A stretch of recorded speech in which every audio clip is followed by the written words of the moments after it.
स्वामी समर्थ. चला तर आज आपण भाकरी बनवूया. छान असं पीठ मळून घेऊ, म्हणजे चांगली भाकर होते आपली. खमंग पण लागते भाकर. चांगलं पीठ मळलं म्हणजे चांगली भाकर लागते. असं त्याचा उंडा थापून घेऊ आपण.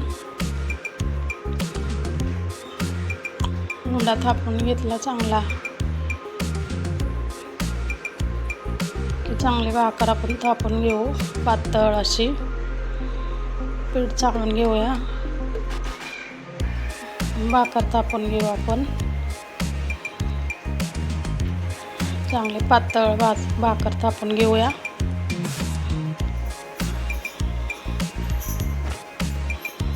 झुणका भाकर खायची म्हणल्यावर पातळच भाकरी लागते.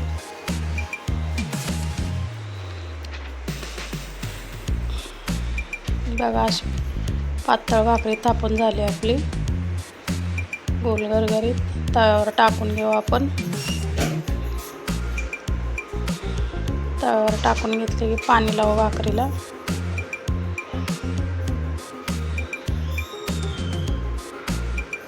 भाकरीला पाणी लावून झालं की उलतण्याने उलटून घेऊ आपण भाकर. पलटी करून घेऊया उलटून म्हणजे.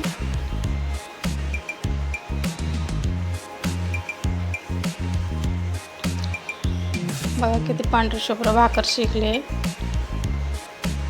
एक बाजूने अजून शेकायची आहे भाकर.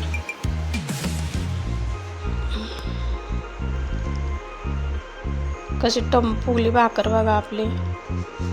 खमंग झाली अशी भाकर.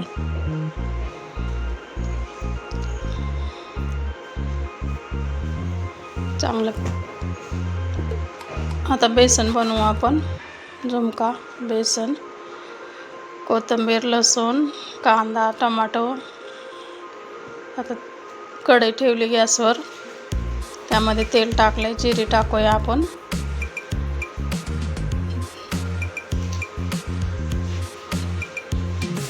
जिरे टाकले की कांदा टाकू.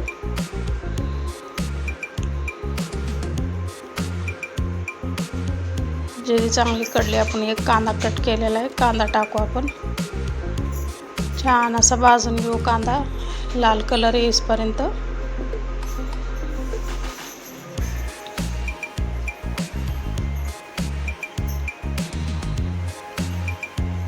लाल कलर येण्यासाठी मीठ थोडंसं टाकू आपण. मऊ होतो कांदा, लवकर भाजतो,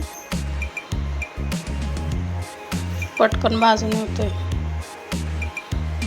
लसूण टाकू आपण. लसूण परतून घेऊ, लसणाचा कच्चा वास काढू.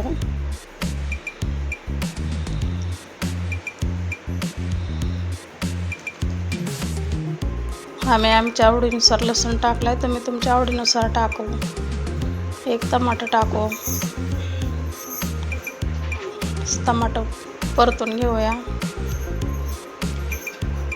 एकजीव करून घेऊ. कांदा, टमाटर, लसूण, जिरे, मोहरी. आता हे बेसन कालवले आपण, त्यात हिरवी मिरची मिक्सरमध्ये फिरवून टाकली आणि ते भिजत ठेवलं होतं 5 मिनटं, म्हणजे एकजीव होतंय चांगलं. आता आपण बेसन त्या कढईत ओतून घेऊ, थोडीशी हळद टाकू, ते एकजीव करून घेऊ.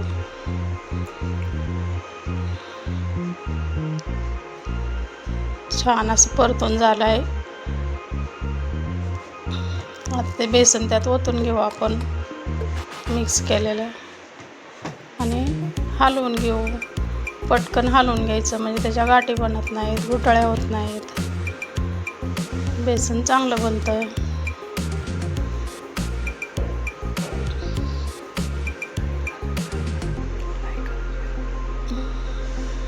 माझा व्हिडिओ आवडत असलं तर लाईक करा, शेअर करा, कमेंट करा, सबस्क्राईबर करा. ऑर्डर पाहिजे असली तर ऑर्डर पण द्या. कोथिंबीर टाकू आपण वरतून.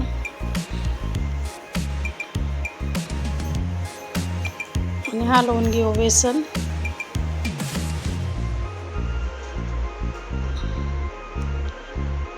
झालं आपलं बेसन खायला तयार.